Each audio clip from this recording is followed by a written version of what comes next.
غرق تو تباهی معلق بی فردا، من نشستم پشت عرابه مرگم.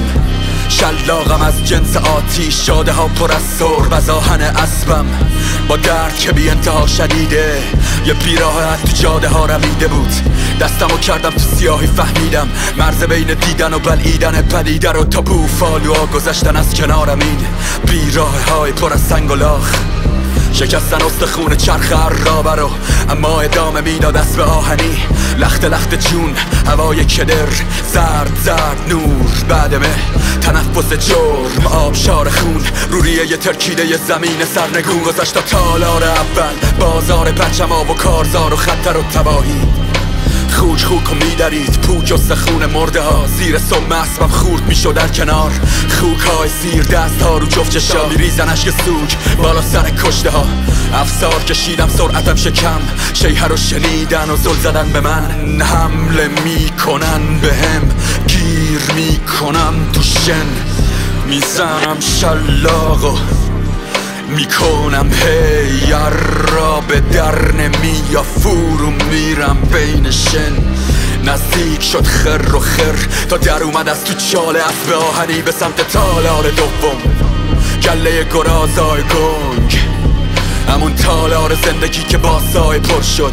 نفس کشیدیم دالان جرم و راه و بست صخر گله حاضره به حمله. گرازا دست دست بعد فریاد حرکت، میزنن به گرد راه تو خط صاف.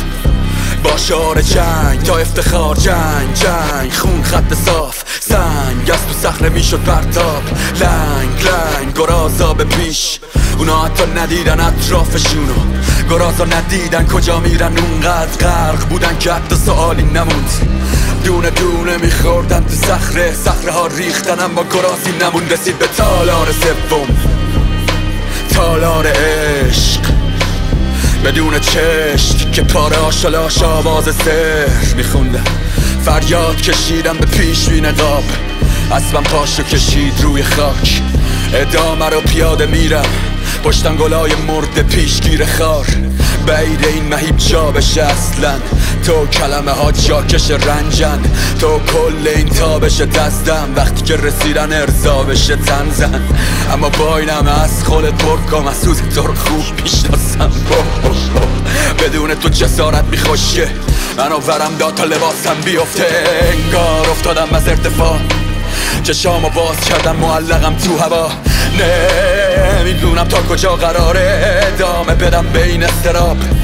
عشق بوسه خون بود، این تالار تا ابد لوپ سقوطه.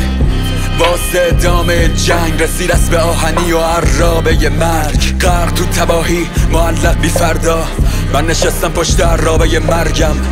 شلاقم از جنس آتیش، جاده ها پر از سرب از آهن اسبم. با درد که بی انتها شدیده، یه بیراحت جاده ها رمیده بود. دستمو کردم تو سیاهی، فهمیدم مرز بین دیدن و بلعیدن پدیده رو.